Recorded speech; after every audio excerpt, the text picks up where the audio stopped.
Naranasan mo na ba yung bigla kang kinilabutan, kahit wala namang humawak sa'yo? Isang tunog lang, isang eksena lang, tapos parang tumayo agad ang balahibo mo. Akala ng iba, normal lang itong kilabot. Pero ang totoo, may mabilis na response ang katawan natin na kusang nangyayari kahit hindi natin utusan. Kapag may biglang tunog, matinding takot, o sobrang emosyonal na sandali, agad na nag-aalerto ang ating utak at katawan.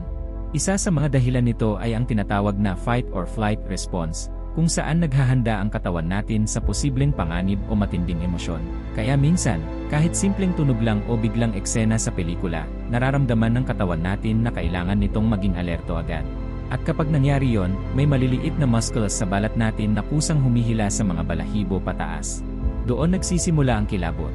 Parang luma itong defense system ng katawan natin.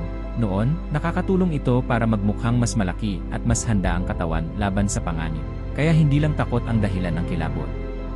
Pwede rin itong mangyari kapag sobrang ganda ng kanta, sobrang bigat ng eksena, o sobrang lalim ng nararamdaman mo. Ibig sabihin, ang kilabot ay hindi lang simpleng reaction. Isa itong senyales na malakas ang naging epekto ng isang tunog, alaala, o emosyon sa atin. Kaya sa susunod na kilabutan ka, tandaan mo, hindi lang yan basta pakiramdam. Senyales din yan na may malakas na tinamaan sa isip o damdamin mo. Follow mo ang Alam Mo Ba para sa mas marami pang facts.